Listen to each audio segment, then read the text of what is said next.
यदि तपाईँ सङ्गीत, रङ र विश्वभरिका मानिसहरूसँगै होली मनाउन चाहनुहुन्छ भने पोखराको लेकसाइड सबैभन्दा उत्तम गन्तव्य हो।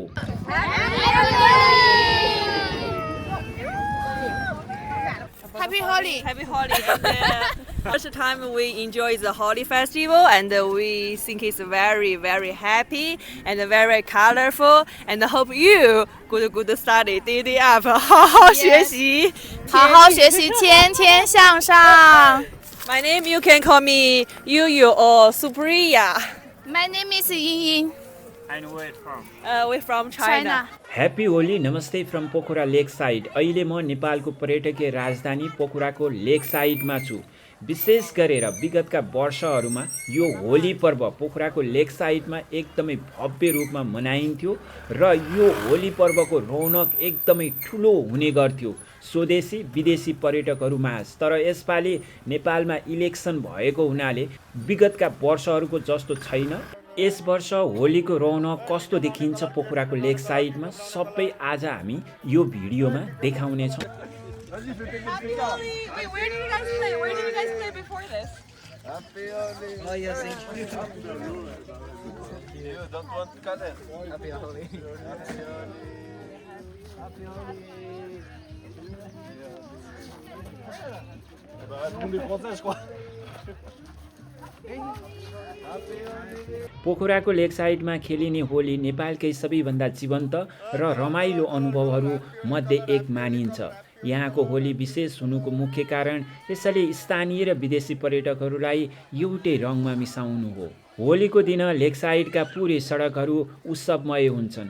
होटल, रेस्टुरेन्ट र क्याफेले सडकमै डीजे, लाइभ म्युजिक र रेन डान्सको आयोजना गर्दछन्।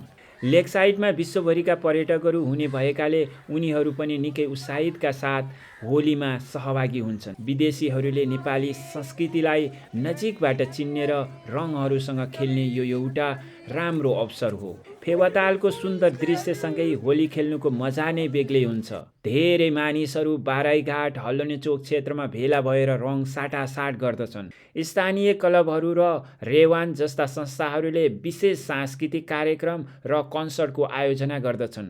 लोकप्रिय गायक, ब्यान्डहरूको प्रस्तुतिले वातावरणलाई अझै उल्लासमय बनाउँछ।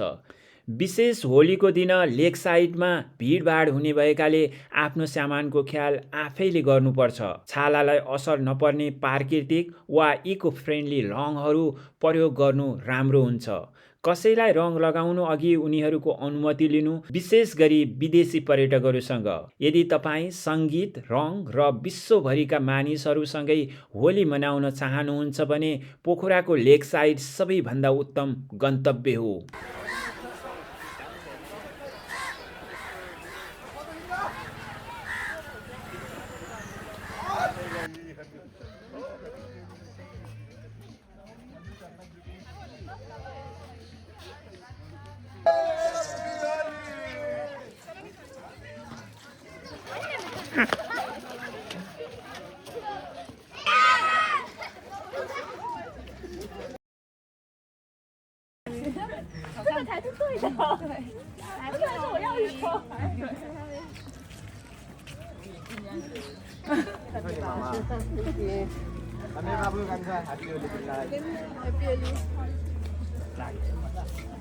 होली ठिकै छ, राम्रै लागिरहेको। अहिले कम देखिएको छ, चुनावले गर्दा होला है।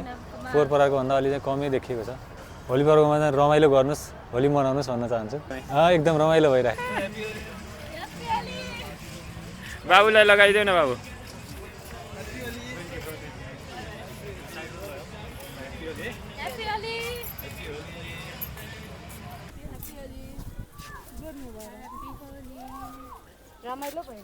रमाइलो भएछ। मेरो नाम श्याम थापा हो के अरे। यहाँ मेरो निक नाम चाहिँ सनम भनेर मलाई चिनिन्छ। अनि आज कस्तो छ होलीको माहौल यो पोखराको लेक साइड? मैले आज बिहान हामी जब आउँदाखेरि मैले चाहिँ के गेस गरेर आएको थिएँ भने यो पालिको होली चाहिँ हामीले भनेको जस्तो सोचेको जस्तो हुन्न जस्तो लागेको थियो, किनकि अब यो चुनावको माहौलले गर्दा। तर यसो हेर्दा बिहान यसो आउँदा हेर्दाखेरि त्यतिखेर त्यस्तो लागेको थियो। तर अहिले चाहिँ तपाईँको यसो हेर्दा अब टुरिस्टहरू पनि अब खेलिरहेको देखिरहेको छु। अब हाम्रो आफ्नो आफ्नो नेपालीहरू पनि खेलिरहेको छ, इन्जोय गरिरहेको छ। जस अब इन्जोय गर्ने हो, रक्सी खाएर होली नखेल्नु होला, सबै सुरक्षित तरिकाले होली खेल्नुहोस् एकअर्काको लागि। अब हाम्रो चुनावमा चाहिँ अब सकेसम्म आफूले सोचेको आफ्नो मनले दिने हो भोट, राम्रोसित चुनावमा जानु होला, भोट दिनु होला। यो हाम्रो देशको लागि हो, सबै एकजुट हुनुपर्छ। यहाँ हजुरहरू यो कायकहरू पनि राख्नुभयो रहेछ। हजुर। कति छ हजुरको कायक? अहिले हामीसित यहाँ भएको टोटल हाम्रो कम्पनीमा 45बाट 50वटा छ। तर हाम्रो यो डिभिजन यो तपाईँको ब्रान्च जस्तै छुट्टै ठाउँमा छ, 2-3 ठाउँमा राखेको छ। अहिले तपाईँको पहिला अब अहिले नर्मल 200 छ 1 आवरको। अब 200मा तपाईँले अब त्यसमा तपाईँले अब हाफ आवर पनि लिन सक्नुहुन्छ। तर अहिलेको वेदरको अनुसार तपाईँलाई अब यस्तो हाफ आवर लिँदा अलिक रिस्क हुनसक्छ। अब हावा लाग्ने बेला हो, आफ्नो सेफ्टीको लागि नि। त्यही भएर मैले अब के भन्छु भने सक्दो अब जसले नि अब बोटिङ गर्नुहुन्छ लाइफ ज्याकेट लगाइदिनु होला। अनि हामीले जस्तो निर्देशन दिन्छ त्यो अनुसार पालना गर्नुपर्छ होइन। उसलाई हामीले अब यति लिमिटेडबाट नजानु होला, आफ्नो सुरक्षाको लागि गर्नु पऱ्यो। इन्जोयमा तपाईँहरू त्यही होसले गोस्, तपाईँको आफ्नो जीवनको लागि सुरक्षाको लागि हो यो। त्यही भएर हामीले चाहिँ भन्न सकेसम्म गर्ने इन्जोय गर्ने हो, तर आफ्नो सुरक्षा गरेर गर्नुपर्छ है। अहिले हामी फेवातालको किनारमा रहेको यो गैराको चौतारामा आइपुगेका छौँ र आज होलीको दिन एकदमै रौनक छ र यतातिरको सडक एकदमै व्यस्त रहेको छ भने हामी फेवातालमा अहिले कायक गर्नेहरूको यस्तो दृश्य देख्न सक्छौँ। ल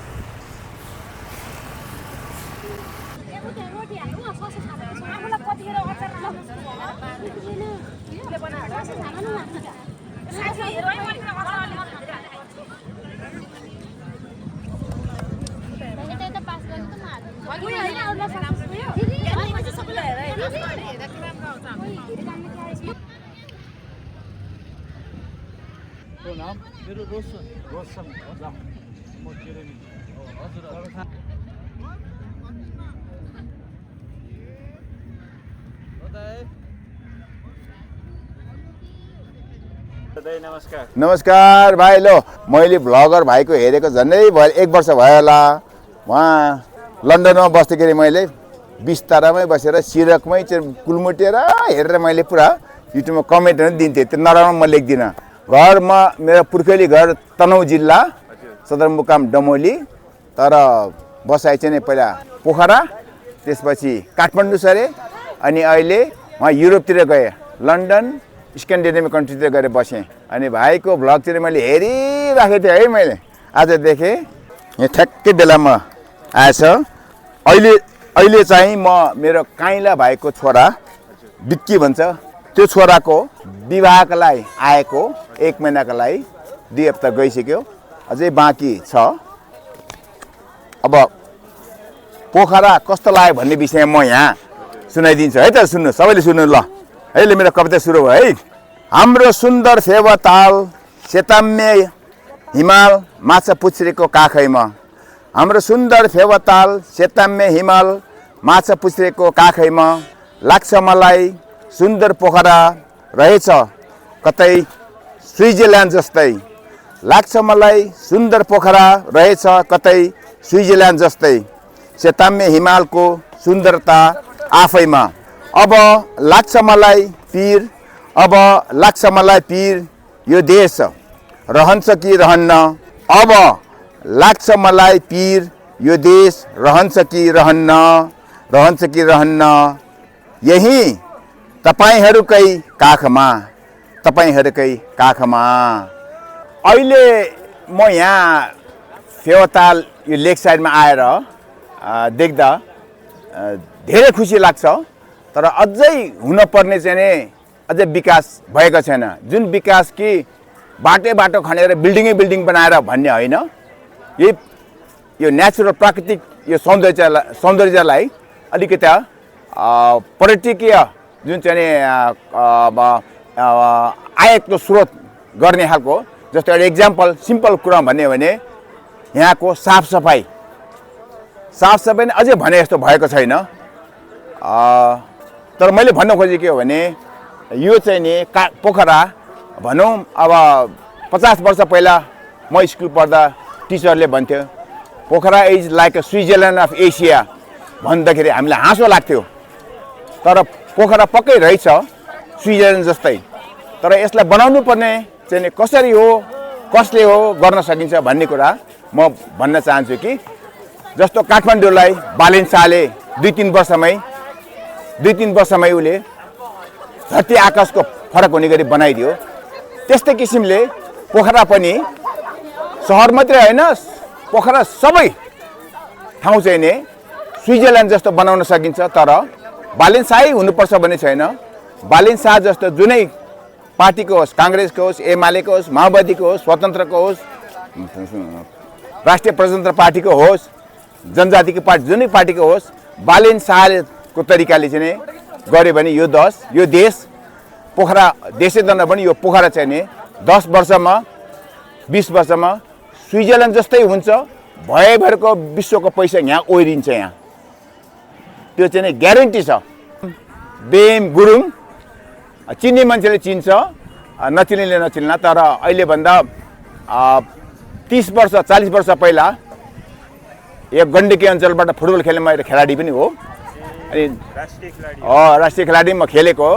हामीले बागमती अञ्चललाई पनि जित्न नसकिने ड्र बनाएर 6-6 महिना कप राख्ने छ भने गराएको। यो धेरै वर्ष मेरो 20-22 को उमेरमा हो। अब अहिले त म 70-72 पुगे कसैले भन्दैन होला। अनि मेरो एउटा हाम्रो पहिला सुरुमा गरेको क्लब नौलो तारा भन्ने क्लब थियो। त्यो क्लब हामीले खडा गरेर खेल्थ्यौँ। तर अहिले हराएर त्यो पनि अब नाम चेन्ज गरेर हिमाली क्लब के क्लब त्यो सब हराइसक्यो। त्यो चाहिँ छैन रहेछ, दुःख लाग्छ। म एउटा खेलाडी पनि हो, यहीँ पोखराकै बासिन्दा हो।